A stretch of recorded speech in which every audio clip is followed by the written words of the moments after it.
Hello dear all aspirants, very warm welcome to each and everyone. दोस्तों कल थोड़ा light का इशू आ गया था जिस वजह से हमें लेक्चर बीच में ही रोकना पड़ा। ठीक, तो चलिए आज हम उस लेक्चर को कंटिन्यू करते हैं। और हम कल बात कर रहे थे जॉफ्री चौसर के बारे में।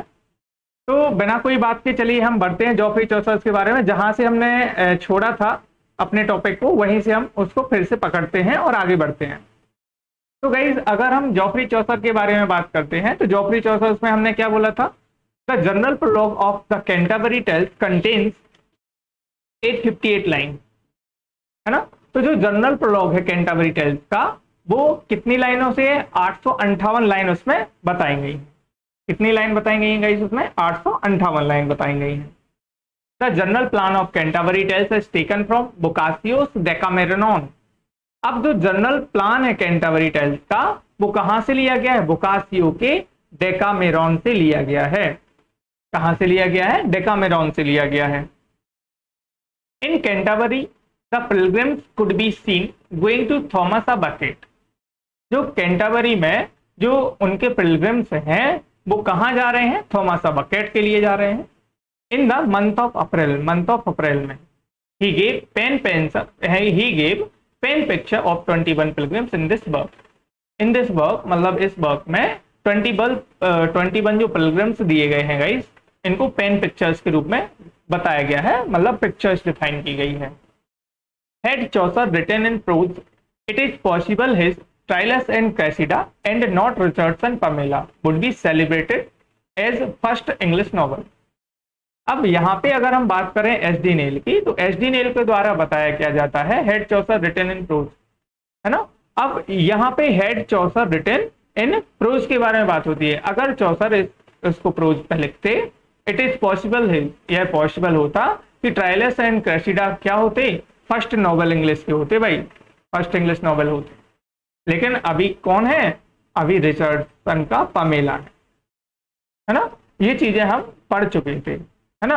आगे देखिए, आगे क्या था? Dryden called Chaucer the father of English poetry. Dryden को फादर ऑफ इंग्लिश पोएट्री बोला गया है। सॉरी, ड्राइडन ने चौसर को क्या बोला है? फादर ऑफ इंग्लिश पोएट्री बोला गया है। ठीक। Chaucer found his native tongue a dialect and left it a language by Lowes. ठीक है, ये लॉयस के द्वारा बोला गया है। Chaucer is the earliest of the great modern. Chaucer is the earliest of the great modern, ये Matthew Arnold के द्वारा बोला गया है। If Chaucer is the father of English poetry, अगर आप चौसर जो है वो फादर ऑफ इंग्लिश पोएट्री है, he is the grand father of English novel, वह इंग्लिश नॉवल का ग्रैंड फादर है। ये किसके द्वारा बोला गया है? जी के चेस्टरटन के द्वारा बोला गया है। Here is God's plenty by Dryden. ठीक है, ड्राइडन के द्वारा क्या बोला गया है कि भाई यहाँ पे भगवान की प्रचुरता है।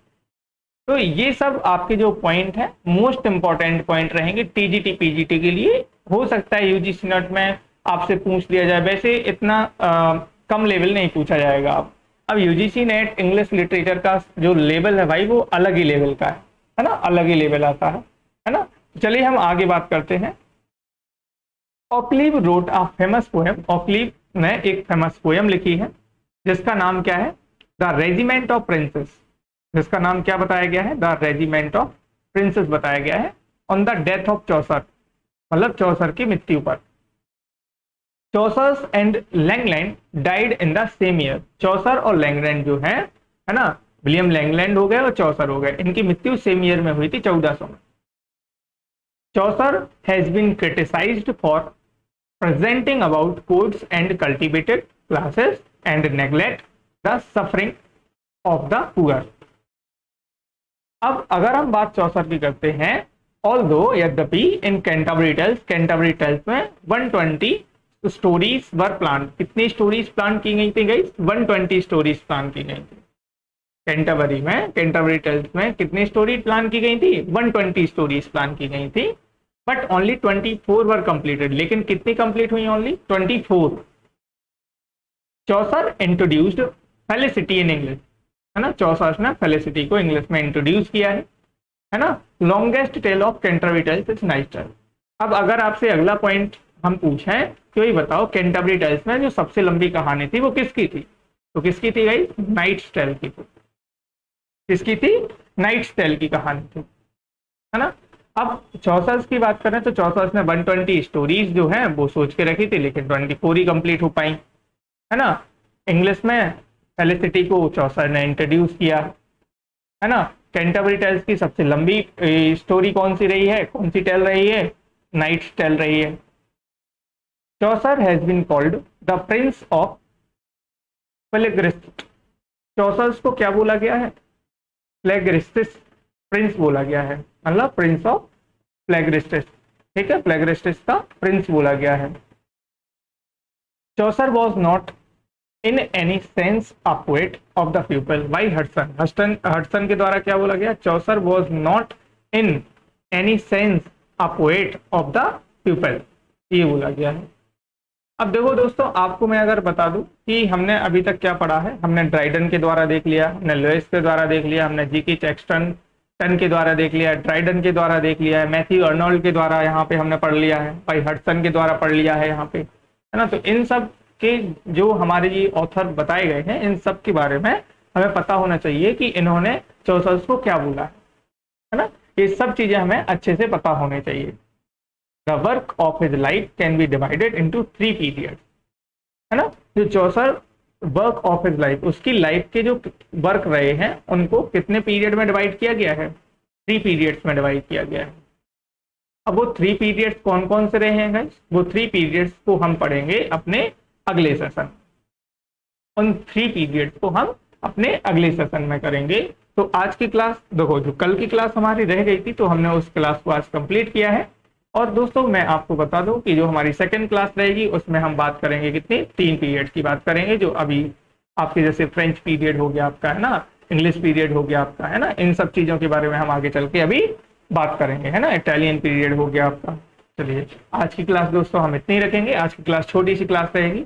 और दोस्तों अगले जो क्लास हम लेके आ रहे हैं, अगले जो क्लास जैसे ही आपका जॉफ्री चौसर कंप्लीट होगा तो आपके पास में एक फुल स्ट्रेटजी की क्लास रहेगी कि हम री एग्जाम कैसे दें, कैसे हमें तैयारी करनी है, कौन कौन सी किताबें रीड करनी है, कौन कौन से हमें PYQ लगाने हैं, सब के बारे में हम बात करेंगे जब हम जॉफ्री चौसर का चैप्टर कंप्लीट कर लेंगे, ठीक है।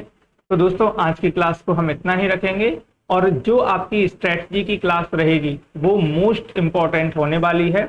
अगर आपने उसको फॉलो किया तो मैं आपको गारंटी से कह सकता हूं कि आपका ये दिसंबर 2024 का जो एग्जाम है, जो न्यू बिगिनर्स हैं, है ना, उनके लिए मोस्ट इम्पॉर्टेंट रहेगी क्लास। तो चलिए दोस्तों आज की क्लास को हम इतना ही रखते हैं, बाकी का करेंगे हम अगले सेशन में। थैंक यू टू ऑल, मिलते हैं अगले वीडियो के साथ में। Thank you so much.